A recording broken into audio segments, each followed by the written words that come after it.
Hoy terminamos, si Dios quiere, el capítulo 14. Vamos a mirar los versículos del 13 hasta el final. En realidad tendríamos que empezar del 14, pero estudiando el pasaje, el 13 puede servirnos para el propósito de explicar mejor, como una bisagra, lo que vamos a ver. Así que vamos a dar lectura de Romanos, yo voy a abrir también. Romanos 14, versículo 13 en adelante. Dice Pablo: así que ya no nos juzguemos más los unos a los otros, sino más bien decidid no poner tropiezo u ocasión de caer al hermano. Yo sé y confío en el Señor Jesús, que nada es inmundo en sí mismo, mas para el que piensa que algo es inmundo, para él lo es. Pero si por causa de la comida tu hermano es contristado, ya no andas conforme al amor. No hagas que por la comida tuya se pierda aquel por quien Cristo murió. No sea pues vituperado vuestro bien, porque el reino de Dios no es comida ni bebida, sino justicia, paz y gozo en el Espíritu Santo. Porque el que en esto sirve a Cristo agrada a Dios y es aprobado por los hombres. Así que sigamos lo que contribuye a la paz y a la mutua edificación. No destruyas la obra de Dios por causa de la comida. Todas las cosas a la verdad son limpias, pero es malo que el hombre haga tropezar a otros con lo que come. Bueno es no comer carne, ni beber vino, ni nada en que tu hermano tropiece o se ofenda o se debilite. ¿Tienes tú fe? Tenla para contigo delante de Dios. Bienaventurado el que no se condena a sí mismo en lo que aprueba, pero el que duda sobre lo que come es condenado porque no lo hace con fe. Y todo lo que no proviene de fe es pecado. Hermanos, tenemos una porción extensa, tenemos casi 11 versículos. ¿Qué tal si oramos, le pedimos la ayuda a Dios para poder interpretar mejor y que Él aplique esas verdades a nuestro corazón? Padre Santo, gracias por esta mañana que tú nos das. Rogamos, Señor, que tu Santo Espíritu nos ilumine para entender tu palabra y también que nos quebrante con ella. Queremos, Señor, venir aquí no solamente a tener datos, informaciones, sino que realmente a conformar nuestra vida para agradarte a ti. Gracias, Padre, por tu palabra que tenemos y este tiempo de estudio. En Cristo Jesús. Amén. Bueno, hermanos, sobre esta porción comentó el reformador Martín Lutero, comentó de que el cristiano es el hombre más libre de todos, porque no está sujeto a nadie, dice él. Al mismo tiempo, el cristiano es el siervo más obediente de todos, porque está sujeto a todos. Fin de la cita. Parece una contradicción, pero lo que está explicando Martín Lutero está referido al hecho de la libertad que tenemos en Cristo. En el capítulo 14 es el capítulo por excelencia que aborda el tema de, una vez que ya somos creyentes, que somos cristianos, cómo resolvemos los conflictos dentro de la iglesia. Cómo es que aquellos temas que no son pecado, pero sin embargo causan divisiones, como las opiniones. Yo opino esto, aquel opina lo otro. Y cómo es que zanjamos, cómo es que solucionamos estas diferencias.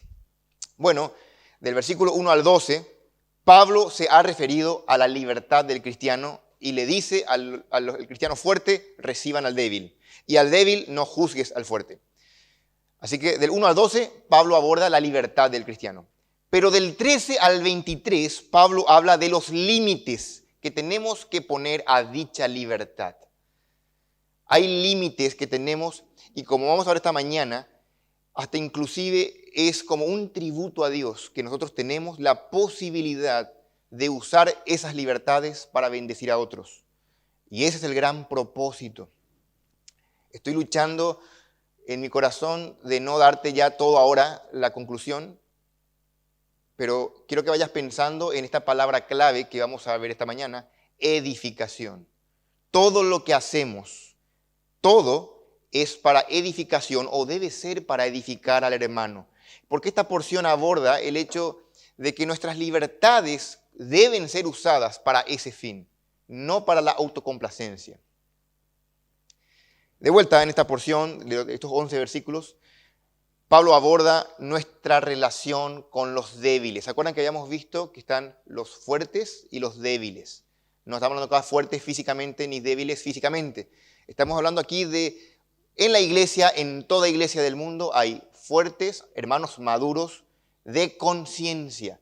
Esto es, que tienen una conciencia bien informada con las Escrituras y tienen, según Pablo, es dichoso, dicho cristiano. Un cristiano fuerte es un cristiano dichoso, feliz, no tiene ningún problema, come de todo, no tiene escrúpulos, no tiene dudas, está firme. Una conciencia bastante nutrida y fuerte con la palabra de Dios. No obstante, el débil tiene muchas dudas. El débil tiene muchos preconceptos, muchas cosas que faltan ajustar. Necesita equipar su conciencia con la palabra aún. Y eso Dios permite que ambos creyentes, el fuerte y el débil, convivan para que de ese modo, aplicando los dones y amándose, se amen mutuamente. Dios se vale de esas circunstancias para poder usarnos, para que nosotros apliquemos nuestros dones, nuestra paciencia, cumplamos los versículos de estimarnos unos a otros. Si todos fuésemos fuertes espirituales, entonces no habría problemas. El problema está en que Dios se vale de estas circunstancias para poder justamente, Dios hace que un débil se convierta en fuerte por medio de hermanos, de creyentes. Dios usa medios, Dios nos usa. Y ese es el gran punto. ¿Cómo nos usa? Dios da dones a los hombres a fin de perfeccionar a los santos. Todos lleguemos a la estatura, todos tenemos que crecer espiritualmente. Somos una iglesia, somos un cuerpo, una gran familia que estamos creciendo. Entonces, aquí de vuelta esta porción trata el tema de la relación entre débiles y fuertes. Siempre dentro de lo que se conoce como libertad cristiana. Y hay una obligación mutua de los fuertes para con los débiles y los débiles para con los fuertes. Pero los débiles no deben juzgar a los fuertes y los fuertes no deben menospreciar a los débiles. Y aquí Pablo va a poner una serie de ejemplos de vuelta que tiene que ver con la comida. Aquí, si ustedes notan las veces que menciona el comer, y el comer está como un símbolo aquí de lo trivial que normalmente ocurre. Imagínense que aquí nos peleemos por el color de la corbata. ¿Por qué Ricardo y yo y Jorge y Juan no traemos el mismo color de corbata? Qué falta de unidad, ¿no? Entienden que no es ridículo que pensemos eso, pero puede ser que alguno se moleste por eso. Bueno, es una cuestión mucho menor. Por un lado, los fuertes están totalmente convencidos de que todas las comidas están puras. Son limpias, no hay ningún problema con comer chancho, con comer jamón, lo que sea, chorizo, butifarra, no hay ningún problema. Pero para el débil, probablemente sí hay problemas. Y aquí hay una pregunta, hermanos, que quiero que pienses. ¿Cómo debe comportarse el creyente cuando dos conciencias se enfrentan? La conciencia débil y la conciencia fuerte. ¿Cómo es? Tiene que venir el fuerte y le dice, ¿cómo, Pico, vas a pensar eso? Tiene que agarrar el fuerte y tratar de cambiarle la fuerza, imponer su pensamiento. Eso no está, come sí que. ¿Tiene que ser así? ¿O debe ceder el fuerte ante lo equivocado del punto de vista del débil? Y esta es la cuestión que Pablo va a explicar aquí. Lejos de ser ambiguo, Pablo es bien concreto con la respuesta. Si bien los fuertes, escuchen hermanos, el creyente fuerte tiene razón y Pablo comparte su convicción con ellos, Pablo dice que el creyente fuerte no tiene que atropellar al débil, incluso debe ceder, dice Pablo. A pesar de que él está en lo correcto, él debe ceder al débil por amor. Y esto es impresionante, llamativo. Como decía Pablo en otra ocasión, ustedes recordarán en Corintios, Pablo dice este famoso versículo en 1 Corintios 10, 23. Pablo dice, todo me es lícito, haciendo alusión a su libertad. ¿Se acuerdan? Todo me es lícito, pero no todo edifica. Y acá la idea es edificar. Hermano, es importante que eso sí, es un gozo ser libres en Cristo. Todo tenemos en Cristo, todo es vuestro, dice Pablo. Todo es lícito. Pero, ojo, no todo edifica. Y nosotros buscamos edificar. No buscamos la autocomplacencia. ¿Está bien? Así que con esa mira, con ese pensamiento vamos a encarar este sermón. Porque piensen, hermanos, vos podés usar tu libertad en Cristo con un descuido, subraya esa palabra, con un descuido involuntario y podés estropear la obra de Dios, poder estar dañando aquello que para Dios es muy valioso y estar cometiendo un pecado grave, como un crimen. Decía alguien, imagínate que alguien se vaya y destruya un cuadro de Rembrandt o de la Mona Lisa, destruya. Esto es un crimen gravísimo porque está destruyendo un pedazo de historia. Bueno, aquel que atenta contra otro hijo de Dios, por quien Cristo murió por él, eso es gravísimo. Y Pablo lo que hace es poner en perspectiva y le pone el valor suficiente a esta cuestión de no actuar sin pensar. El creyente tiene que mirar bien sus pasos. O si no, podemos generar un caos dentro de la iglesia.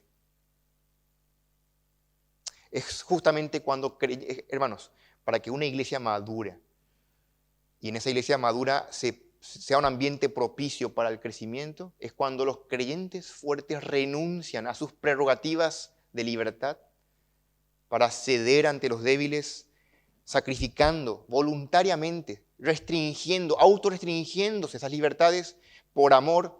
Es que en ese contexto la iglesia crece y los débiles comienzan a dejar de ser débiles.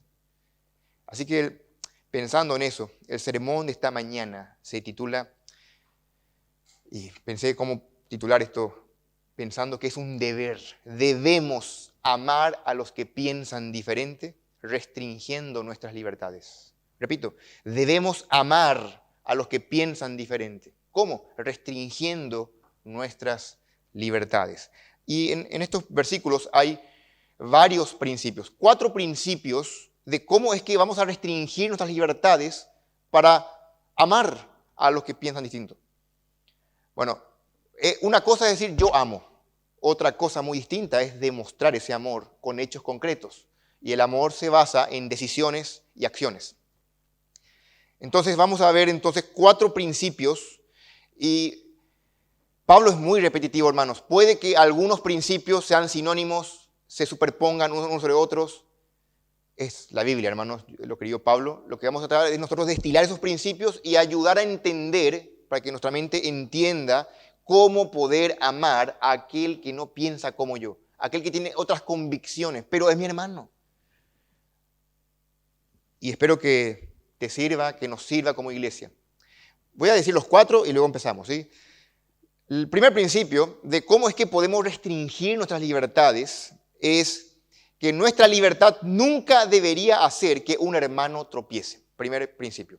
Nuestras libertades nunca deberían hacer tropezar a ningún otro creyente. Versículo 13. El segundo principio que vamos a ver es que nuestras libertades nunca deberían entristecer ni destruir a otro creyente. Versículo 14 al 15. El tercer principio es que nuestra libertad tampoco debería dañar nuestro testimonio para Cristo.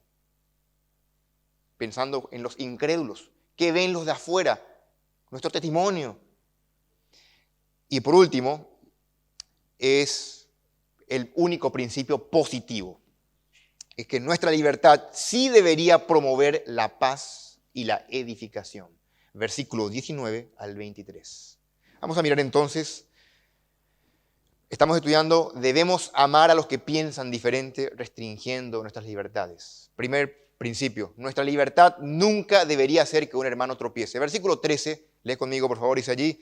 Así que, esta es una palabrita clave ahí. Así que ya no nos juzguemos más los unos a los otros, sino más bien decidid no poner tropiezo u ocasión de caer al hermano.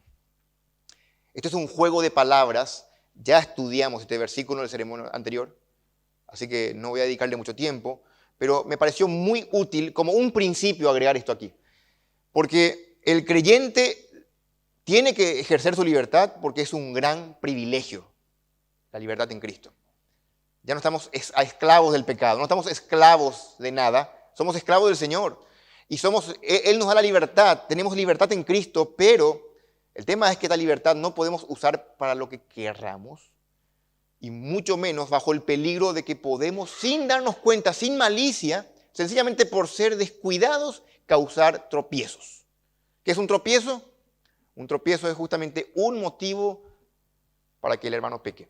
Un motivo para que alguien se ofenda. Ya sea algo que digamos, algo que hacemos. Pablo había dicho aquí en el 13 que nunca tenemos que enjuiciar a los hermanos. Y hace un juego de palabras entre enjuiciar y hacer un buen juicio. Es el juego que se nota. En el español se pierde ese juego de palabras. Pero es no juzguen, pero tengan buen juicio, dice Pablo. ¿Un buen juicio para qué? Para ayudarles a sus hermanitos.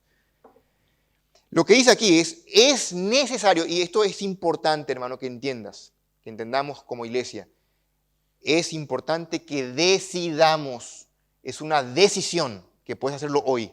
Decidamos no poner tropiezo ni ocasión para que alguien tropiece. No poner tropiezo al hermano. En 1 Corintios 8:9, yo te leo, puedes tomar nota. Pablo había dicho, mirad que esta libertad vuestra, la de los fuertes, no venga a ser tropezadero para los débiles. Aquí la orden de Pablo es mirad, el imperativo. Atiendan que la libertad que tienen no sea un motivo de tropiezo para los débiles. El cristiano fuerte y maduro es aquel que ama y se preocupa por sus otros hermanos, aquellos que no son fuertes. Y él va a decidir, este es el creyente ideal, el que decide en su corazón y le pide ayuda a Dios, Señor, ayúdame a cuidar al resto. Esto está en Filipenses, no mirando cada uno por lo suyo propio. ¿Se acuerdan de este versículo tan conocido? Pensando siempre en otros, no siendo egoísta. El creyente maduro está pensando siempre en cómo ayudar a otros. Y ¿saben? Estaba pensando un ejemplo de esto. Probablemente me iba a quedar con esto, si no fuera porque con Ricardo nos fuimos este año a una conferencia allá en Argentina acerca de lo que es un ministerio que yo ni conocía que existía, que es revitalizando iglesias. El ministerio la plantación de iglesias es una cosa y la revitalización de iglesias otra, pero son semejantes. Plantar iglesias es un equipo que va, como su nombre lo indica, para plantar un ministerio, predicando el evangelio y que crezca. Pero la revitalización es irte a una iglesia problemática, inmadura, lleno de hermanos débiles y hacerle ministerio, logrando que se conviertan a fuertes. Para eso se necesita aplicar todo lo que está aquí, lo que estamos leyendo justamente. Y este hermano que estaba hablando, de corazón les digo, tenía una llegada, se notaba en su vida que tenía ese carácter pastoral. Qué paciencia para tolerar tantas aberraciones. Nosotros con Ricardo ya estamos ahí rompiendo la ropa cuando él contaba las experiencias de que la alabanza hacían esto, de que venía un tipo con short ahí a dirigir. Y o que en la biblioteca tenían libros, novelas. Uno va a prender fuego en el primer día. Pero este hombre se tomó su tiempo. Con paciencia, decía él. Y cuando estudié este tema, me acordé de él, de este hombre, Matthew.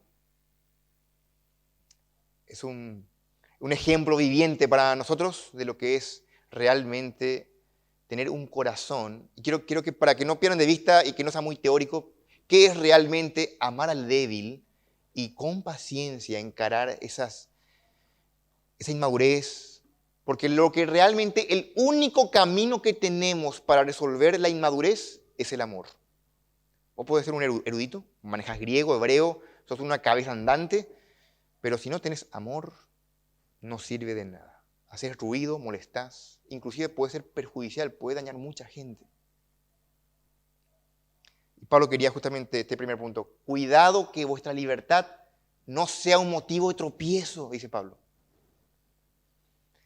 En segundo lugar, el segundo principio, debemos amar a los que piensan diferente, restringiendo nuestras libertades, pero ojo, que nuestras libertades nunca deberían entristecer ni destruir a nadie. Versículos 14 y 15. Yo sé, dice Pablo, y confío en el Señor Jesús, que nada es inmundo en sí mismo. Mas para el que piensa que algo es inmundo, para él lo es. Pero si por causa de la comida tu hermano es contristado, ya no andas conforme al amor.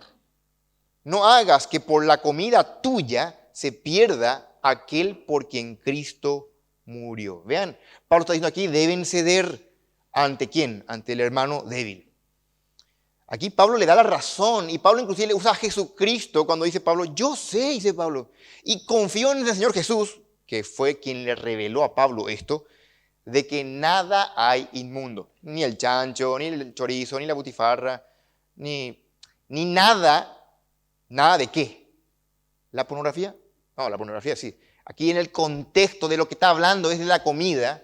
Nada de lo que viene hablando en el contexto es inmundo. Nada de la comida. Que nada es inmundo en sí mismo, pero hay un contraste aquí. Más, para el que piensa que algo es inmundo, para el débil, para aquel hermanito nuevo que tiene problemas, que no está bien informado todavía, que tiene muchas espinas allí en su corazón, que tiene dudas, si él piensa que algo está mal, si él piensa que comer chorizo está mal, bueno, para él lo es. ¿Y qué tengo que hacer yo? Tengo que evitar comer chorizo frente a él. Y si nos vamos juntos y nos ofrecen, yo tengo que decir que no. Por más que yo me muera, no. Porque si no, ya no ando conforme al amor. No hagas, dice aquí, que por la comida tuya, por tu estómago crujiente, se pierda alguien por quien Cristo murió. Qué fuerte esto, que alguien se pierda. Aquí la palabra se pierda es la misma que se usa en los evangelios para la condena eterna. Ojo, vamos a explicar esto. La salvación no se pierde. Esto es categórico, porque Pablo ya lo dijo en el capítulo 8, nada nos puede separar del amor de Cristo. No está hablando aquí de pérdida de salvación. ¿Pero de qué está hablando? Vamos a mirar entonces. Porque el punto de Pablo es aquí que no cuidar tu libertad en Cristo es muy grave. Es como manejar borracho. Puedes causar mucho daño. Si tu hermano se angustia, se aflige por lo que él o siente pena por algo, por causa de lo que vos comés, ya sea porque, no solamente porque en su mente él desaprueba, ¿cómo va a comer eso? ¿O cómo va a tomar aquello? En su mente. No solamente por eso, sino por qué más.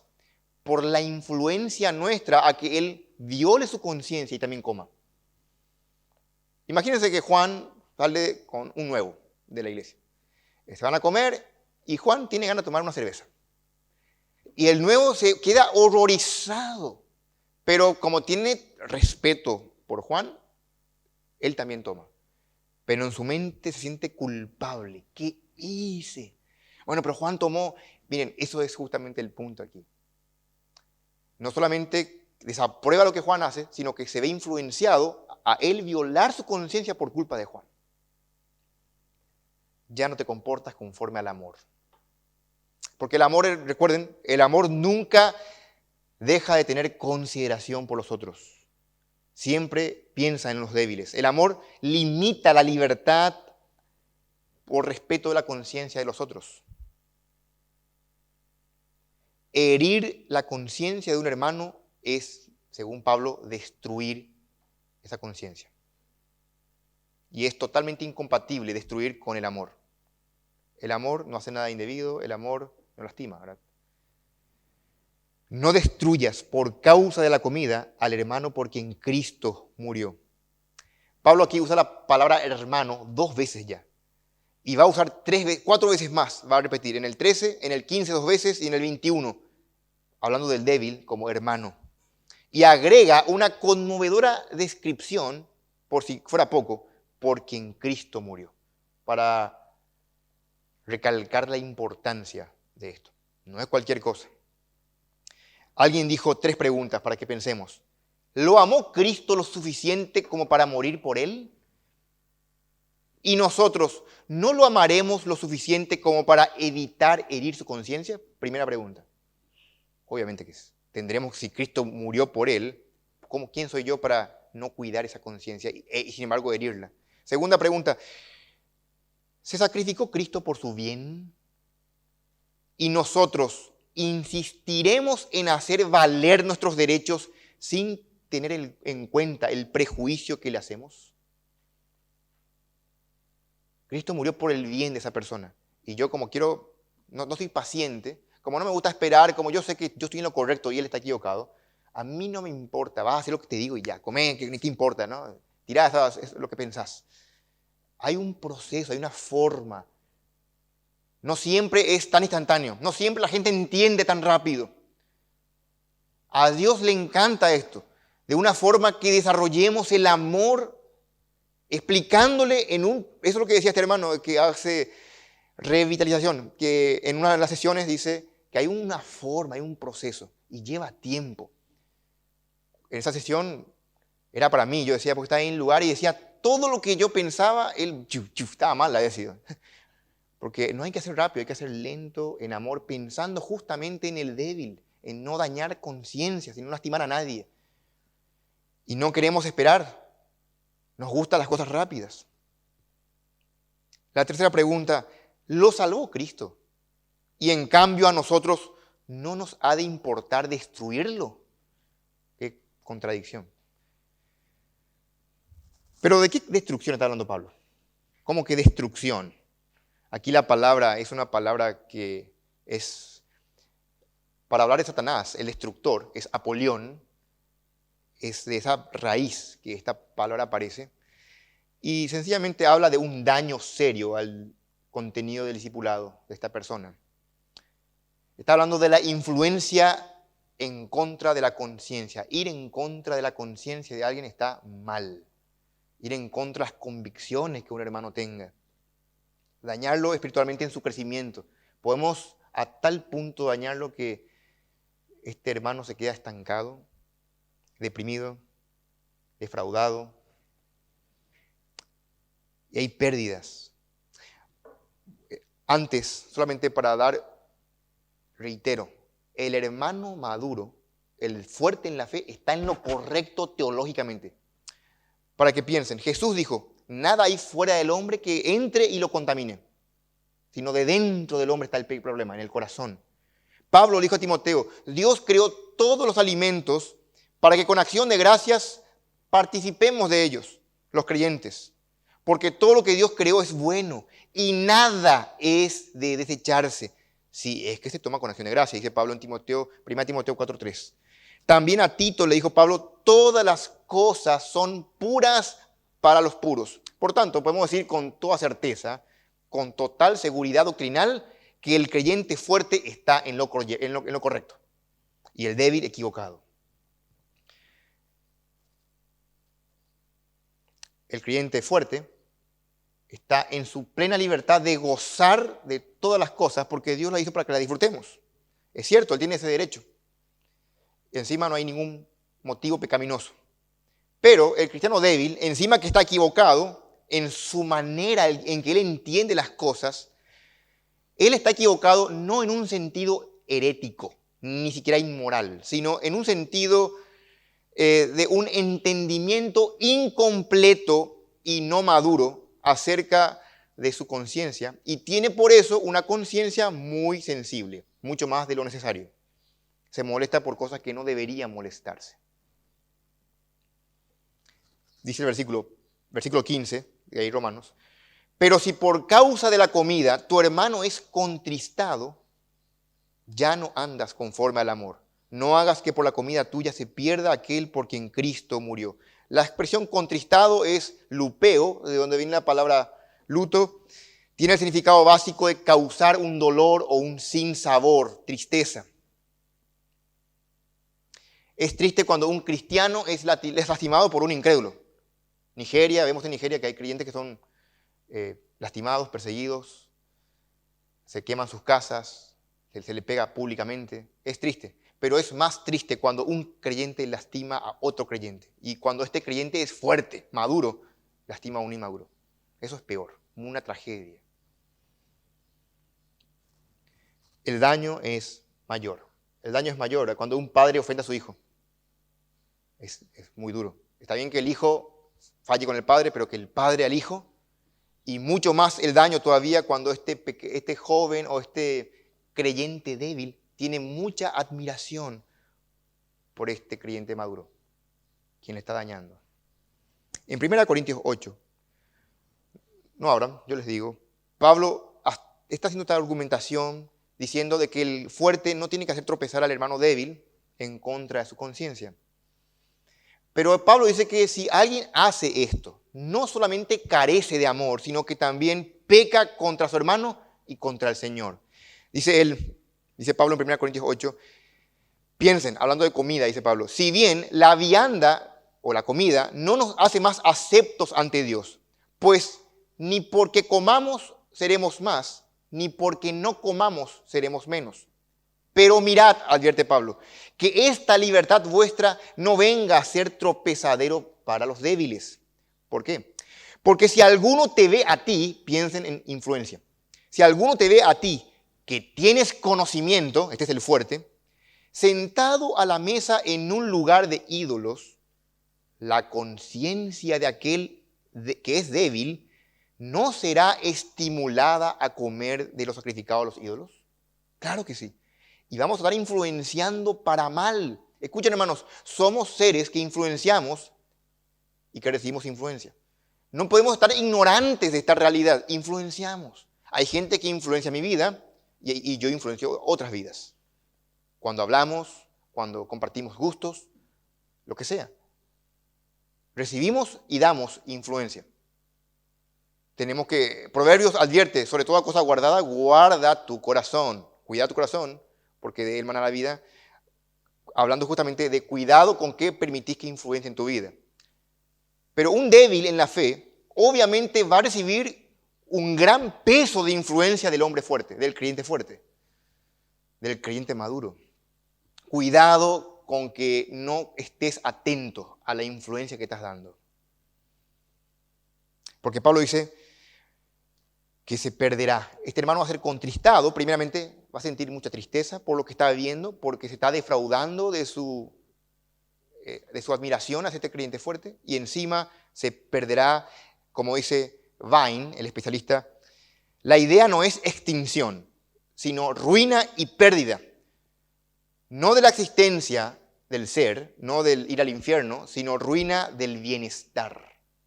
Fin de la cita. Apolumi es la palabra que usa aquí Pablo en griego. Apolumi, de Apolión, la misma raíz, de destruir. ¿Destruir qué? ¿Perder qué? Está hablando aquí de pérdida de lo que vino mencionando Pablo, de la paz interior, del gozo, el testimonio y la seguridad de salvación. Este creyente nuevo va a estar, ¿será que soy salvo? Va a comenzar a preguntarse, va a perder su testimonio, obviamente, porque va a comportarse de forma incorrecta. Su conciencia va a perderla, el gozo, obviamente, también, y va a estar intranquilo. Por eso, hermanos, ¿qué podemos hacer? Como decía Pablo en el versículo 13, decidid no poner tropiezo. Tenemos que pensar un salvaguarda. El que nos protege para evitar este daño es tomar como creyentes la decisión de no poner tropiezo a nadie, de cuidar, de restringir nuestras libertades. Y tenemos que hacer, obviamente, todo lo opuesto a lo que una persona insensible hace, una persona que no tiene amor hace. Tenemos que andar siempre conforme al amor. En tercer lugar, el tercer principio, debemos amar a los que piensan diferente, restringiendo nuestras libertades. Y el principio es que nuestra libertad tampoco debería dañar nuestro testimonio para Cristo. Versículo 16 al 18. No sea pues vituperado vuestro bien, porque el reino de Dios no es comida ni bebida, sino justicia, paz y gozo en el Espíritu Santo. Porque el que en esto sirve a Cristo agrada a Dios y es aprobado por los hombres. Testimonio. ¿Cuál es la esencia del reino que tenemos que perseguir. No es comida, no son cosas triviales. Aquí el reino de Cristo es un elemento teológico que Pablo usa. Se van a dar cuenta que Pablo usa dos elementos teológicos como elementos de persuasión. Para que Pablo diga, mira, quiero que restrinjan su libertad. Primero, pensá en que Cristo murió por ellos. El primer elemento de la cruz. Y el segundo elemento que Pablo usa para persuadirnos, a movernos a que restringamos nuestra libertad es el reino. La cruz y el reino de Dios. Notable cómo Pablo usa esto. Para poder llamar a los fuertes a que refrenen sus libertades. Y se centren en la óptica divina, la perspectiva divina. Obviamente, hablar de esto se nota que resulta de relaciones entre personas. La justicia, paz y gozo. Está hablando de relaciones. Una nota al margen, hermanos. El reino de Dios no es un tema predominante de Pablo. Pablo no es que hace una teología exhaustiva del reino de Dios. Habla muy poco Pablo del reino. Esto más bien es más de los evangelios y de otros libros, pero a pesar de ello, la enseñanza paulina ocupa un lugar importante en este punto. Cada vez que los fuertes insisten en usar su libertad para comer lo que se le da la gana, aún a expensas del bienestar de otros, está diciendo que el reino de Dios son trivialidades. Está convirtiendo el reino de Dios en cosas secundarias. Y está dando una falsa impresión al mundo. Imagínense que aquí en la iglesia nos dividamos por una cuestión menor. Porque en la cantina se prohíbe que se vendan empanadas de choclo. Solamente tienen que ser de carne. No puede ser. Y nos discutimos por una cuestión sin sentido. O no sé, piensen en algo que sencillamente el mundo ve y diga, están todos locos, esta gente. El testimonio de Cristo es vituperado por culpa de que nosotros nos falta sabiduría, nos falta amor.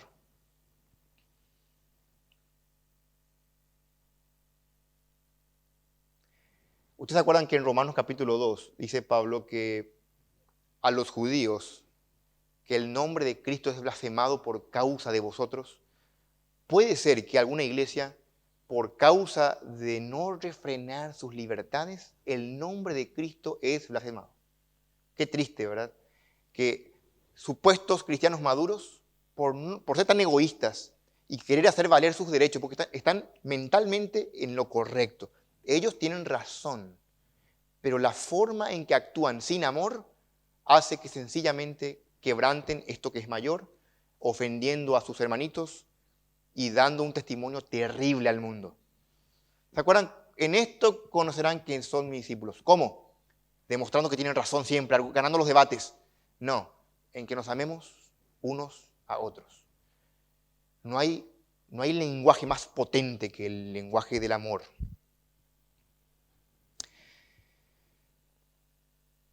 Decía alguien, les pongo esto, me gustó mucho, la situación era la siguiente, vamos a viajar en el tiempo. ¿Cómo era en la antigüedad este tema del débil y del fuerte? Decía, un cristiano fuerte y uno débil salían en ciertas ocasiones a cenar. Se iban a la casa de un gentil incrédulo. Piensen, un creyente maduro y un creyente nuevito. Uno con conciencia débil. Van a cenar a la casa de un incrédulo que pretenden ganar, obviamente. Pero como el anfitrión es un incrédulo, cuando el anfitrión servía la comida, es posible que el anfitrión, dueño de casa, mencionase el hecho de que la carne había sido utilizada en un sacrificio pagano.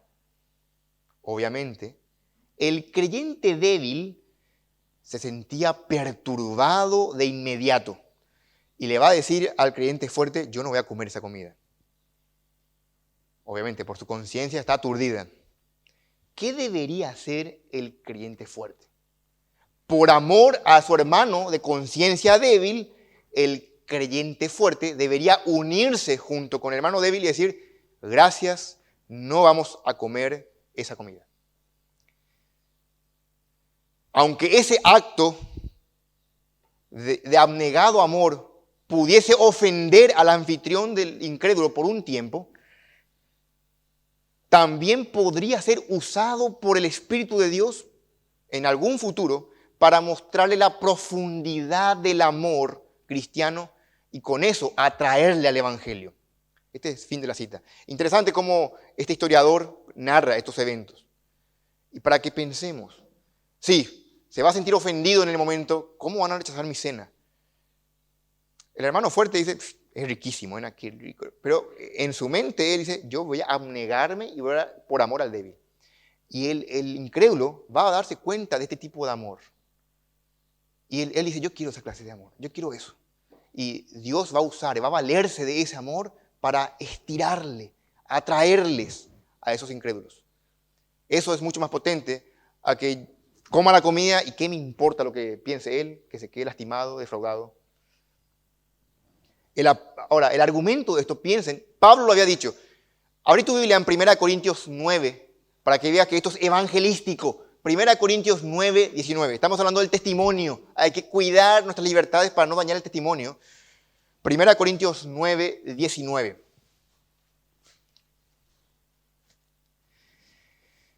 Por lo cual, dice Pablo, siendo libre de todos, ¿qué hizo Pablo? Me he hecho siervo de todos. ¿Para qué, Pablo? Aquí, para ganar a mayor número. Hasta allí. ¿Qué hizo Pablo? Siendo libre de todos, se hizo esclavo de todos. ¿Para qué? Para ganar. Vean aquí, y Pablo era el mejor evangelista, el mejor plantador de iglesia de todos los tiempos. ¿Cuál es la técnica de Pablo? ¿Qué estrategia de Pablo? Restringir sus libertades. ¿Queremos ser exitosos evangelistas? ¿Queremos ser buenos plantadores de iglesias? ¿Qué tenemos que hacer? Hermanos, restringimos, rehusamos nuestras libertades por amor. Por cierto, no te olvides que el amor es sufrido. Sin sacrificio no hay amor. El amor es sacrificial. ¿Qué sacrificio? El sacrificio de renunciar a un derecho lícito por alguien a quien amamos. Eso es amor. Y es lo que tiene aquí en mente Pablo. Versículo 17 de Romanos, seguimos. Porque el reino de Dios no es comida ni bebida, sino justicia, paz y gozo en el Espíritu Santo. Esto es el reino de Dios, justicia, paz y gozo. La justicia es nuestro deber más supremo, por encima, más valioso que inclusive la libertad. Decía Pablo en Filipenses 1:11, llenos de fruto de justicia que son por medio de Jesucristo para gloria y alabanza de Dios. Debemos procurar esto, hermano. ¿Qué tenemos que procurar? Fruto de justicia. Debemos, como decía Pablo en Efesios 6:14, vestirnos de la coraza de justicia. Algo que también es importante en la iglesia, aparte de la justicia, es la paz. La paz es lo que llama la atención a este mundo incrédulo en guerra. Jesús dijo, mi paso dejo, mi paso doy. Pero yo no doy como el mundo la da. Esta es la verdadera paz que sobrepasa todo entendimiento, que es un fruto del Espíritu. Amor, gozo, paz.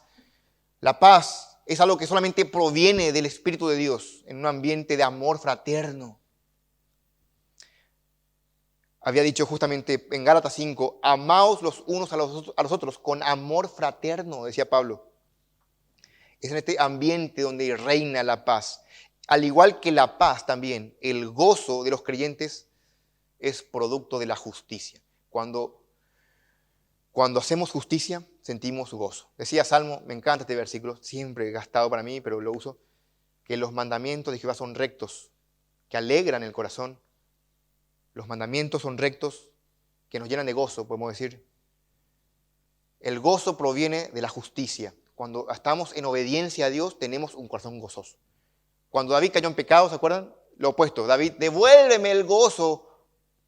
¿Por qué? Porque estaba en pecado, se estaba arrepintiendo. ¿Y qué quería? Quería volver a la senda de la justicia, arrepintiéndose, para que le devuelva el gozo.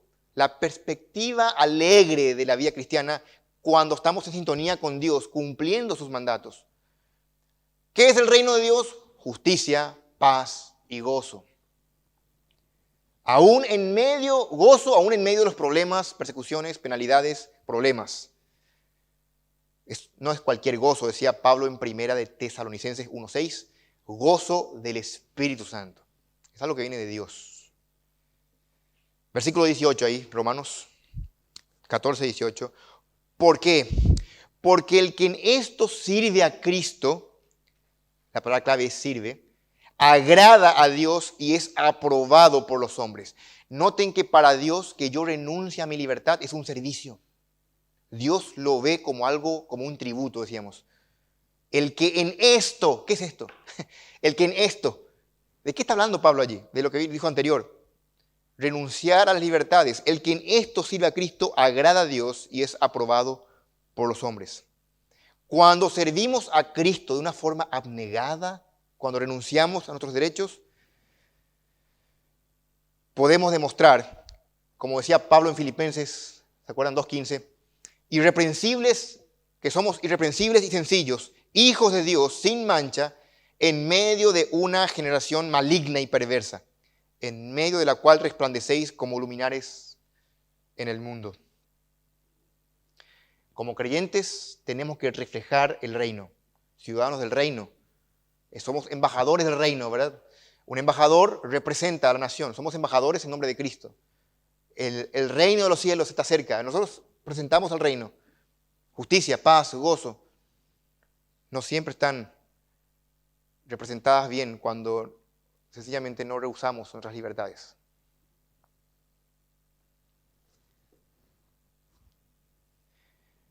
Pablo, como un creyente maduro, ejemplificó esta madurez y esta renuncia. ¿Se acuerdan ustedes? En 1 Corintios 9, 5 al 6. No abran, yo les leo. Pablo estaba diciendo, ¿acaso no tenemos derecho, decía Pablo también, como los otros, de hacer esto, de hacer aquello? Y yo les leo, dice Pablo, no hemos usado este derecho de traer una esposa consigo, de tener un sueldo. Miren, Pablo no le cobró un centavo. Pablo no recibía ofrendas de los corintios, aunque se podía y debía. El obrero es digno su salario. Pero dice Pablo, pero no hemos usado este derecho. ¿Por qué? Porque Pablo amaba. Sino que lo soportamos todo por no poner ningún obstáculo al evangelio. Vean la madurez de Pablo. Yo no quiero ser gravoso para nadie. Yo no quiero que por culpa del dinero, de la ofrenda o de que yo traiga una esposa conmigo, eso sea un impedimento al evangelio, decía Pablo. Pablo renunció derechos lícitos. Él podía casarse, él podía tener derecho a sueldo. De hecho, era un apóstol impresionante que plantaba iglesias, un misionero, y recibía ofrendas de varios, pero él rehusó la ayuda de Corinto y varios otros derechos. Y él decía, como apóstol él tenía, pero él rechazó, para no poner tropiezo. En último lugar, en cuarto lugar, el cuarto principio. Debemos amar a los que piensan diferente, restringiendo nuestras libertades. Y el cuarto principio es positivo. Nuestra libertad sí debería promover la paz y la edificación. ¿Cómo usamos entonces? No tenemos que usar para hacer tropezar a nadie, no tenemos que usar nuestras libertades para entristecerle a nadie ni destruirle, tampoco debemos dañar nuestro testimonio con nuestras libertades, pero sí tenemos que usar nuestras libertades para promover la paz y la edificación mutua. Versículo 19 al 23, leemos. Así que, conclusión esto es, continúa Pablo, sigamos lo que contribuye a la paz y a la mutua edificación. No destruyas la obra de Dios por causa de la comida. Todas las cosas a la verdad son limpias, pero es malo que el hombre haga tropezar a otros con lo que come. Bueno es no comer carne, ni beber vino, ni nada en que tu hermano tropiece o se ofenda o se debilite. ¿Tienes tu fe? Tenla para contigo delante de Dios. Vean esto, bienaventurado, dichoso, el que no se condena a sí mismo en lo que aprueba, pero el que duda sobre lo que come es condenado, porque no lo hace con fe, y todo lo que no proviene de fe es pecado. Muy bien, esta porción es impresionante, cargadísimo, y como se van a dar cuenta, Pablo viene destilando, y esta porción está repleto de todo lo que ya dijimos. No destruyas, y de vuelta Pablo, una vez más, pone de manifiesto, estás en lo correcto, fuerte en la fe. Tenés razón, pero, tenés razón en tu punto de vista teológico, pero. De vuelta Pablo aquí vemos eso. ¿Se acuerdan que hablando de la paz, tenemos que promover la paz y la edificación? ¿Dónde Pablo habló de la paz en Romanos? Quiero que hagan memoria, no me digan pensarlo. Pablo en Romanos hace poquito Hace unos pocos capítulos, en capítulo 12, versículo 18, Pablo dice, en cuanto dependa de vosotros, estad en paz con todos los hombres. Y obvio que depende de nosotros, los que creemos que somos fuertes, estar en paz con el débil. Promover la paz es una tarea entonces no difícil. Solamente tenemos que ser menos egoístas. De seguir la paz, quiero leer dos versículos. Hebreos 12:14 y 1 de Pedro 3:11. Hebreos 12:14, abran conmigo, por favor.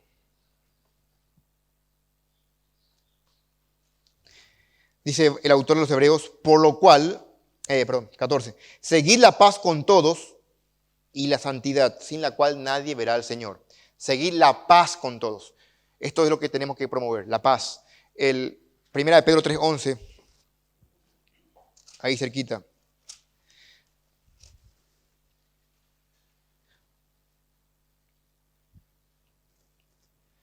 Si quieren leer desde el 8, podemos mejor, porque habla de una buena conciencia, dice la Reina Valera. Finalmente, sed todos de un mismo sentir, compasivos, amándoos fraternalmente, misericordiosos, amigables, no devolviendo mal por mal, ni maldición por maldición, sino por el contrario, bendiciendo, sabiendo que fuisteis llamados para que heredaseis bendición. Versículo 10, porque el que quiere amar la vida y ver días buenos, refrene su lengua del mal y sus labios no hablen engaño. Apártese del mal y haga el bien. Busque la paz. Este es el punto. Busque la paz y sígala. El don de la paz viene a través del Evangelio y que repercute en nuestras relaciones. Se llama el Evangelio de la paz. Cuando fuimos justificados, teníamos paz para con Dios. Y a partir de allí, paz. Predicamos el Evangelio de la paz. Reconciliación con el hombre, con Dios. Es muy poco común que prediquemos el Evangelio de la paz y estemos en guerra, en casa, en la iglesia. No tiene sentido. Incluso en temas tan triviales como la comida y la bebida, pueden ser usados para edificarnos mutuamente, para fortalecer la iglesia, para construirnos.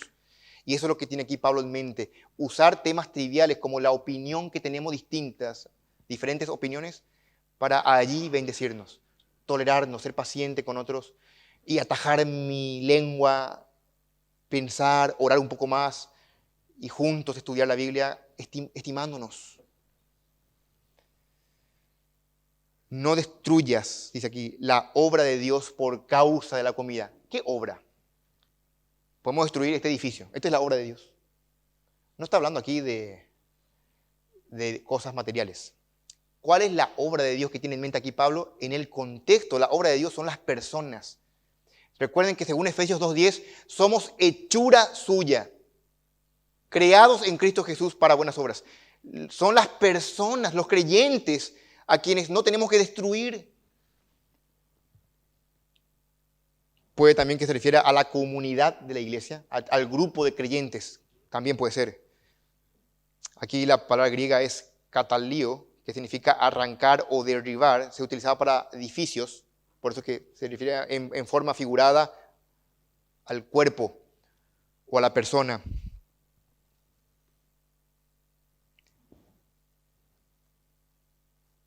El versículo 19 y el versículo 20 parece que están uno sobre otro. A ver.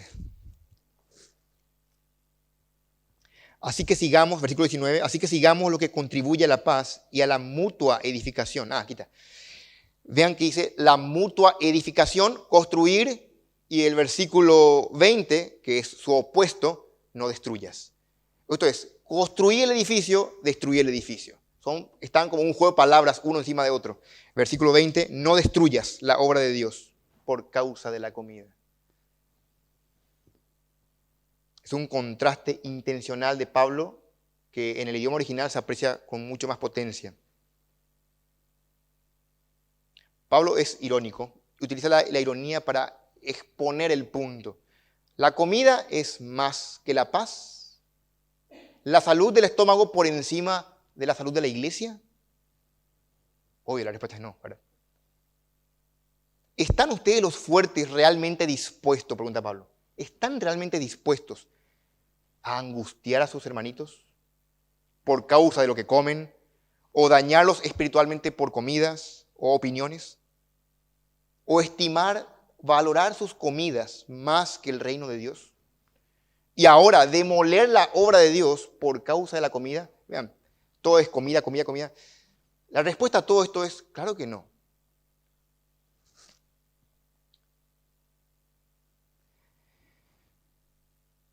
Probablemente, decía John Stott, habría muchas caras rojas, muchos muchos rostros llenos de vergüenza cuando se leyó esta carta de Romanos allí.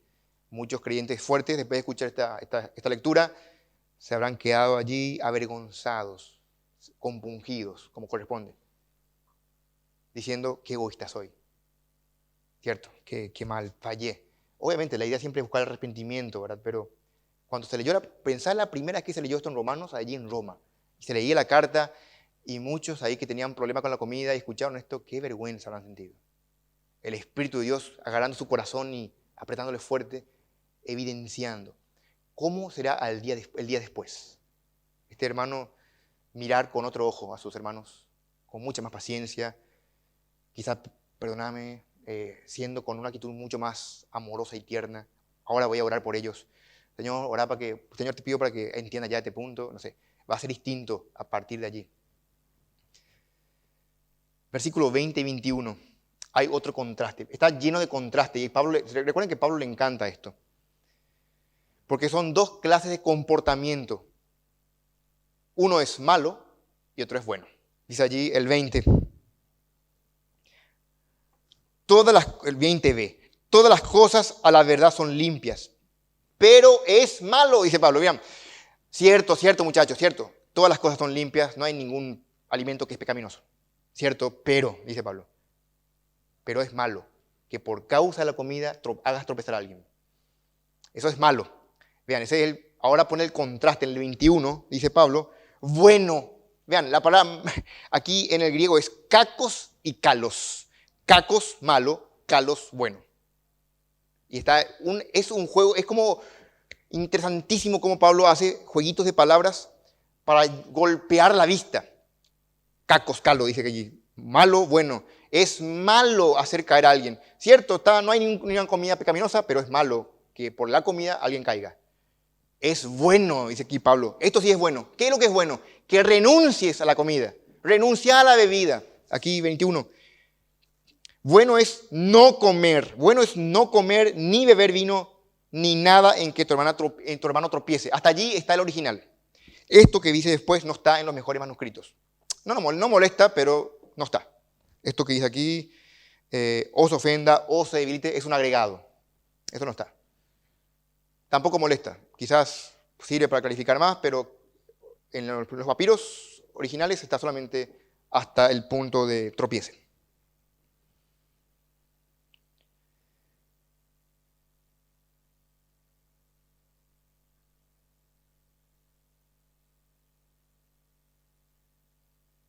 Bueno, aquí vamos a ir llegando al final de lo que estamos hablando y pensando que el punto de Pablo es, hermanos queridos, limitemos nuestra libertad considerando a los otros. Este es el criterio de Pablo, limitar nuestras libertades considerando argumentos teológicos, considerando la gravedad de lo que podemos dañar, considerando justamente como un principio de sacrificio que vamos a amar realmente al dar a lo que nos cuesta, a lo lícito, nos corresponde, porque somos libres en Cristo, ¿por qué no? Yo puedo tomar lo que quiero, puedo comer lo que quiero si no es pecado, claro que sí, pero hacerlo no frente al débil, hacerlo en tu casa solo, sin que nadie te vea. Tomá cervecita si querés en tu casa, sin que nadie te vea. No abuses, obviamente. Come el chancho, come todo, pero el punto es no seas de tropiezo para nadie.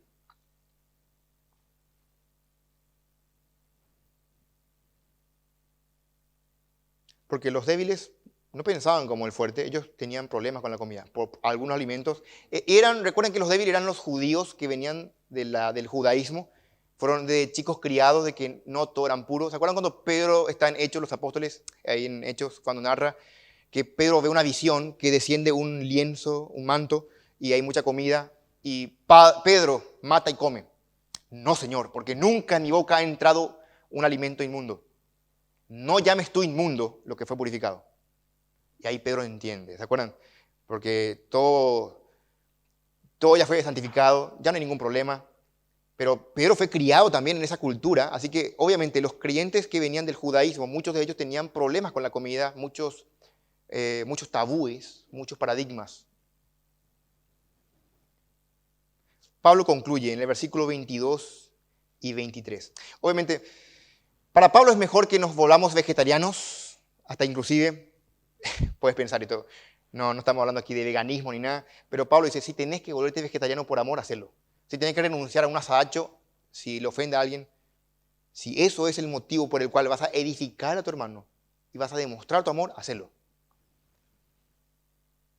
Aquí Pablo termina el 22 y el 23, marcando una línea divisoria entre la creencia y la acción. Entre la convicción privada, escuchen hermanos, lo que vos crees en privado y lo que te comportas en público. Versículo 22. ¿Tienes tu fe? Tenla para contigo delante de Dios. Bienaventurado el que no se condena a sí mismo en lo que aprueba. Pero el que duda sobre lo que come es condenado, porque no lo hace con fe. Y todo lo que no proviene de fe es pecado. Aquí la convicción que uno tiene es, ¿tienes tu fe? O sea, ¿vos crees realmente que no hay ningún problema con la comida? ¿Vos sos un fuerte? Está bien, vos delante de Dios. En tu mente vos sabes que no hay ningún problema, pero no vaya a irte al público a querer imponer eso. Antes, andate al público con amor, y el amor siempre es sacrificial. Da gusto, obviamente, es un gozo, es un deleite, que no, ser libres, ¿verdad? No tener ninguna mochila que llevar, cuidarte de esto, cuidarte de aquello, da gusto ser libre, pero no estamos de vacaciones, no estamos nosotros recorriendo la playa. Estamos en una guerra espiritual y estamos llamados a bendecir y a edificar, hermanos. Mis dones no son para mí, son para la edificación del cuerpo. Entonces, pensando en todo eso, obviamente yo tengo que hacer restricciones, refrenar mis libertades, siempre por amor. ¿Tienes tu fe? ¿Vos crees esto? Tenla para contigo delante de Dios. Y añade ahí Pablo una nota de consuelo. Bienaventurado, dichoso el que no se condena a sí mismo en lo que aprueba. Es realmente un gozo ser maduro, porque al fin de cuentas es este ambiente donde nosotros vamos a lograr que el débil no va a ser débil hasta la muerte. Este débil en la fe es débil ahora, pero de a poquito vamos a ir llevándole con amor y con estudio bíblico en la medida que corresponde a que se convierta en fuerte. Por eso dice Pablo, es bienaventurado, es dichoso el hombre que no se condena en lo que aprueba, que no tiene estos escrúpulos, no tiene estas dudas. Obviamente, esa es la meta que tenemos que llegar. Pero, 23, el que duda, aquí habla del débil, el que duda sobre lo que come, este es el que tiene escrúpulos, es condenado. Él, aquí estaba poniendo el ejemplo que puse hace rato, el creyente que salió con Juan, y él no quiere comer, pero que ve que Juan come, y como Juan es su inspiración, Juan es su líder, él come, pero está dudando, y él se siente culpable.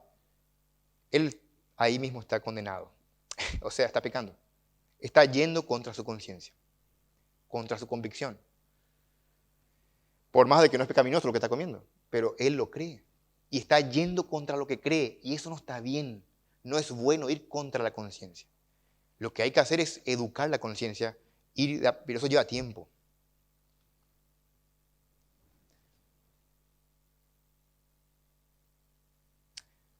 Decía John MacArthur, me gustó esto, quizás sirva mucho para ilustrar.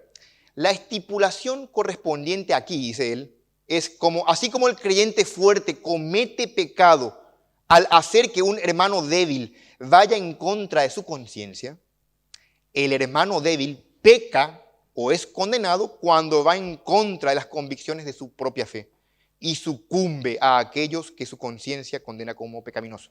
Así como el fuerte peca cuando lastima con su libertad al débil, así el débil peca cuando va en contra de su conciencia.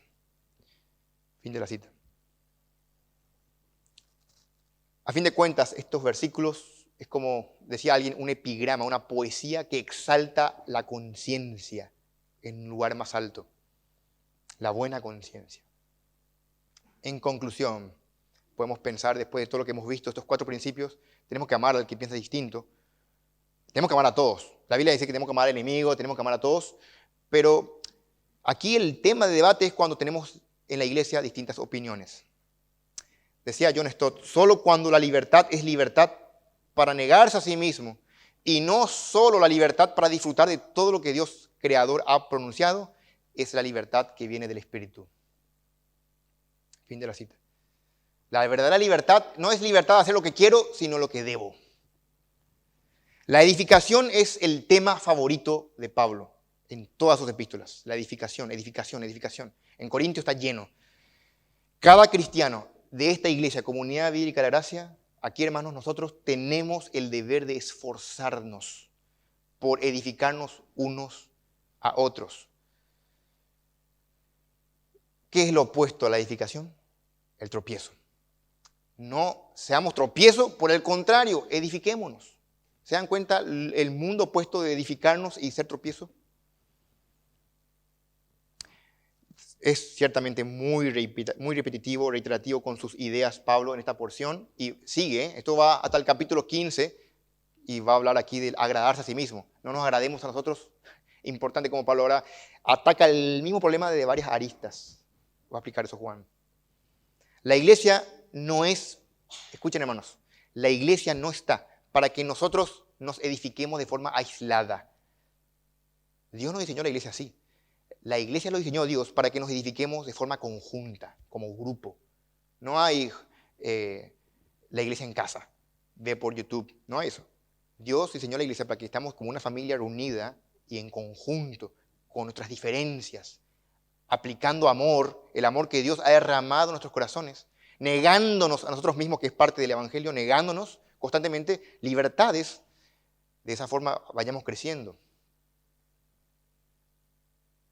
En un edificio cada uno tiene su lugar. Aquí en esta iglesia, hermano, cada uno tiene un don de parte de Dios que Dios le ha dado para que use en beneficio de otros, no de sí mismo. Hermanos, podemos hacernos mucho daño si nosotros andamos descuidados y no cuidando nuestra libertad en Cristo. Tenemos que tener la libertad, pero desde la perspectiva de Dios. ¿Cómo ve Dios nuestra libertad? Esa es la perspectiva que vale, la que tenemos que aplicarla. Cuando surgen diferencias sobre las prácticas, son diferencias de opiniones, lo que tenemos que hacer es cuando en esta iglesia, hermanos, cuando en esta iglesia hay diferentes opiniones o puntos de vista, ¿qué hacemos? ¿Qué hacemos cuando nos encontramos hay una diferencia importante? O creemos que es importante. El amor. El camino es amar, para ambos. Siendo amorosos, pacientes, orando unos por otros, sabiendo que es la voluntad de Dios que nos amemos y que nos edifiquemos, aún a pesar de las diferencias. Dios quiere aplicar esto, hermanos, en nuestros corazones, que Dios nos humille para que somos tan diferentes, tenemos tantas ideas distintas en muchas cosas. Yo puedo pensar esto, tenemos clubes de fútbol, pensamiento de cómo criar los hijos, de qué es mejor invertir en esto o en aquello, en cuanto al trabajo, en cuanto a muchas cosas. Pero nosotros no nos basamos por nuestros ideales o por lo que pensamos que está bien, sino tenemos esta norma de conducta, la palabra de Dios que guía y debe guiar nuestros corazones. Tenemos la cruz de Cristo, el reino de Dios como puntos que nos mueven, que nos persuaden esta mañana, que Pablo usó para agarrar al fuerte y decir, refrenar tus libertades por amor. Amén. Oramos. Padre, muchas gracias, Señor, porque tu palabra nos quebranta, Señor, al ver que la forma en que tú planeas que nosotros te sirvamos es a través de la renuncia. Golpea mucho, Señor, el orgullo humano, porque es fácil argumentar, es fácil buscar argumentos, persuadir a otros, pero tú te gozas cuando aplicamos el amor, porque el amor es sacrificial, Señor, y tú eres amor. Queremos ser una iglesia amorosa, que nos toleremos, Señor, obviamente según lo que tu palabra estipula. Estamos hablando de temas de opiniones. En toda iglesia hay opiniones, hay hermanos débiles y hermanos fuertes, pero sabemos que tú te vales de ambos para hacer crecer la iglesia y pulirnos unos a otros, creciendo hasta la imagen de tu Hijo Jesucristo. Gracias, Padre, por tu palabra. Queremos seguir en la semana siendo transformados Y ahora, Señor, también en este tiempo tan importante, recordar el sacrificio de Cristo en favor nuestro. Gracias por esto en Cristo Jesús. Amén.